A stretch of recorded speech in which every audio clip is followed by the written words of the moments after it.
Hello, everyone. Thank you so much for joining this quick video session. Today, we're not going to do a reading. However, I have something I consider personally very, very important, and I want to talk a little bit about this topic with you guys. Because recently, in my personal counseling sessions, I've realized that this topic has been, surfacing again and again. And I think this could be something quite common for a lot of us. And this thing is about where am I in my life now and how late am I in my life?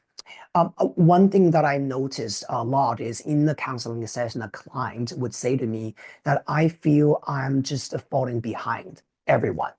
I'm either this could be about your love and relationship. Maybe you think you're already in your late 30s or early 40s, and all your friends are, having partners and they are having families, and you are still single, and that's why you're feeling that you're falling behind. You're not catching up, let's say. Or sometimes this could be about your career progression. Some people say, I'm already in my, let's say, 40s, but I'm still not in the manager level. I'm still not being promoted. I've been working really hard, and I just feel like, I'm not moving forward. And so these kind of things are usually causing a lot of anxiety and also fear in clients because they start to doubt, maybe I'll never have that again, and I need to have that now. And so today I want to talk a little bit about this psychology from two different perspectives, and hopefully this will be useful for you when you are dealing with this kind of thinking. First of all, let's talk about this thing from the perspective of process. One thing that I want you guys to really be aware of is that when we are thinking about getting somewhere or achieving a result that we want, we're really focusing on delivering the result rather than whether we are actually enjoying the process. And what I mean by that is that of course, we all want the result, and you want the result, I want the result, everyone wants the result. But the actual joy that results can bring is very fleeting. It's very temporary. And I'm going to give you an example, okay? Let's say your goal is about being promoted to a senior manager role, and you've been fighting for that role for the past, let's say, 3 years, right? Struggle back and forth, and your boss has been not giving you what you want. And finally, your boss tells you, we're going to promote you, right? After 3 years of hard work and communication, right? And trying to prove yourself, right? And doing your best at your job and, working overtime, finally, you get that approval. Your boss says, okay, from next month, from the first of next month, you're going to be promoted as a senior manager in the team. And you're going to have more responsibilities. You're going to have more work to do, right? And I, congratulations, I hope you do a great job. And yeah, we're going to raise maybe 10% of your salary, whatever that is, okay? Hypothetically. Of course, it's great news, and you will be happy, and you will feel like, finally, I got it, right? I got it. And I feel like I'm catching up. Um, but the interesting thing is that how long can that joy last? I'm not sure. See, when you are being told that you're going to keep that role, you'll be very happy. And perhaps you'll be happy for several days until the day you're actually promoted. And people will say congratulations to you in the office. And they will say, hey, you're a new manager today, right? Congratulations, and things like that.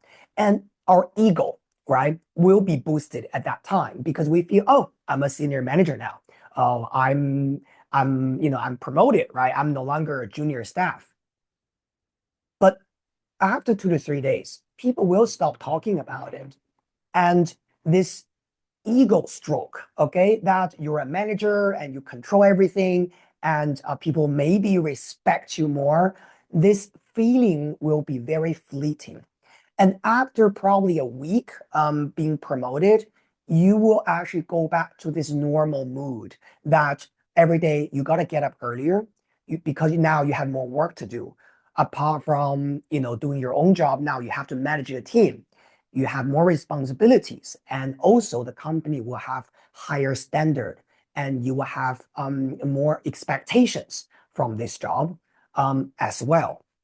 And so this result achieving thing, the happiness or the joy that we are gaining from that is really, really limited. And it's also not long lasting, if you know what I mean. One thing that I noticed is that we have to really learn how to enjoy life, not just focusing on the result, but focusing on the process that we're in. Because 99% of our life is in the process. The announcement of the result and the ego stroke, okay? The congratulations, wow, you're on stage, everyone looking at you and saying, wow, you're amazing. That is 1 second. And after that moment, we're back into the process. So if you can only get joy, or for you, 99% of your happiness depends on that 1 second of joy, you will naturally feel that life is hard and life is slow because life is not able to sustain that that continuous validation or the glamour in our lives anyway. Not for you, not for me, not for anyone in this world. And so, one thing that will make our life enriched and happy is that are you actually enjoying the everyday process that you're doing in order for you to get to that result? And perhaps for some people, the result is actually simply just a byproduct of your everyday effort.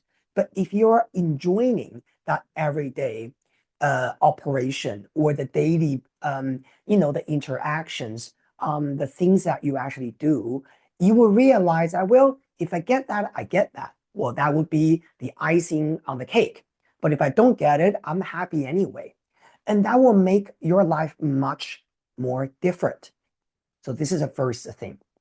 The second thing that I think that could really hinder us from finding the joy of life and making us feel that we're late is because of unfair comparison.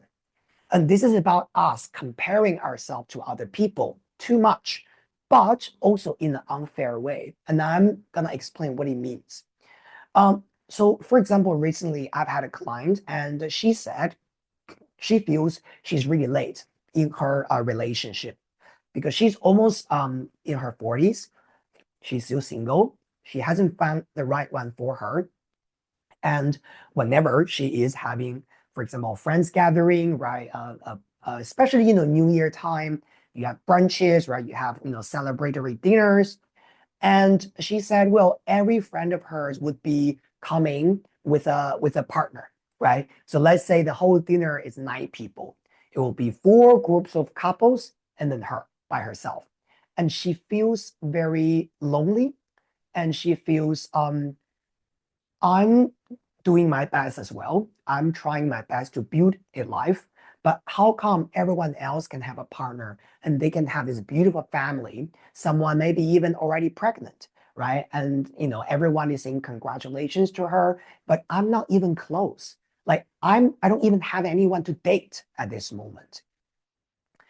Um, this unhappy feeling, apart from what I mentioned earlier about we're focusing on the result instead of the process, but it's also about we're comparing ourselves with other people's life. We're seeing what other people already have, but we're just not having everything. This kind of thinking is not it's not that's not the only reason why we're feeling unhappy, but it definitely puts some salt onto the wound, if you know what I mean. So, for example, if you know that everybody cannot have what they want, nobody is having their dream achieved, and you're also not having your dream achieved, you probably will feel better, right? And that's just a human psychology because we feel, okay, I can't have what I want. And if none of you can have what you want, okay, that at least makes me feel better. At least that makes me feel that I'm not falling behind, right? Because nobody is having what they want. But when you are comparing yourself, when you're seeing everybody else seems to have everything they want, and you are not having it, and that makes you feel worse about your situation. So how do we fix that? And how do we adjust that mentality? See, the interesting thing is that you don't really know everybody's journey. You are only comparing what they have with what you don't have.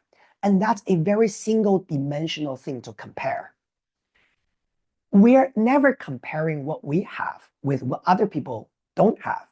Because if we constantly compare what we have versus what other people don't have, the only feeling we would have is appreciation, gratefulness, if you know what I mean.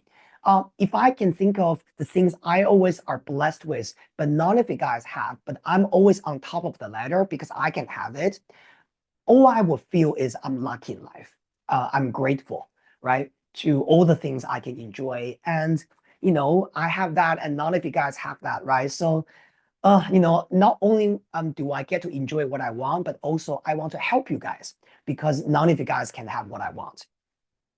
But if we do the thing vice versa, if we keep looking at what other people have and what we don't have, then all we feel is jealousy, is envy, all right? And is this self-criticism that what's wrong with my life and why can't I have what I want? Well, other people are having what they want. This comparison is unfair because nobody has everything they want, but we're cherry picking here. We're picking the things that we don't have and we're comparing with the things they already have, and we put them together and we tend to feel bad about ourselves.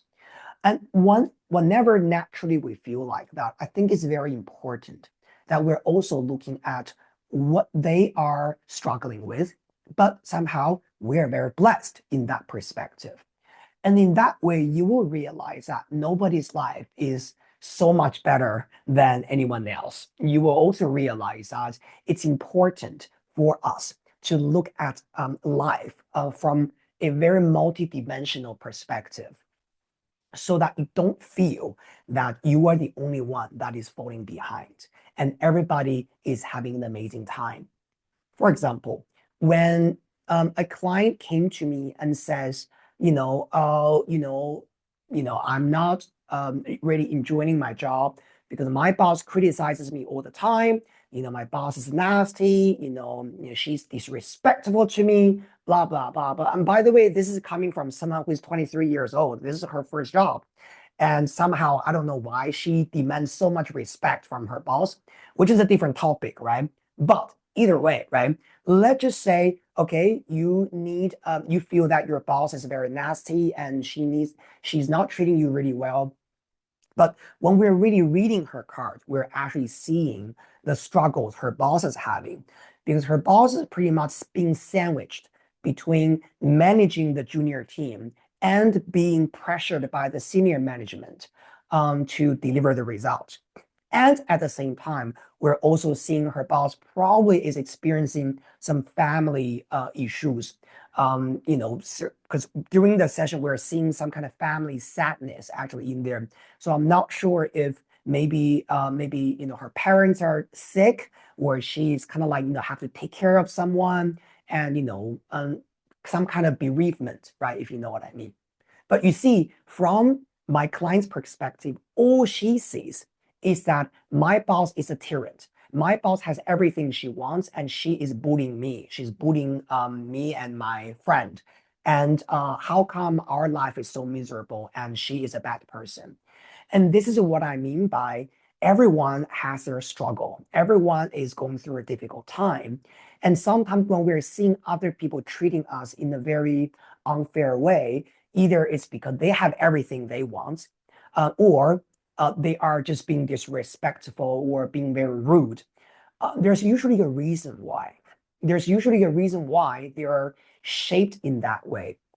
Maybe it's because they are also in a very difficult situation. They have been bullied by a lot of other people. They have grown up in an environment where there was no love.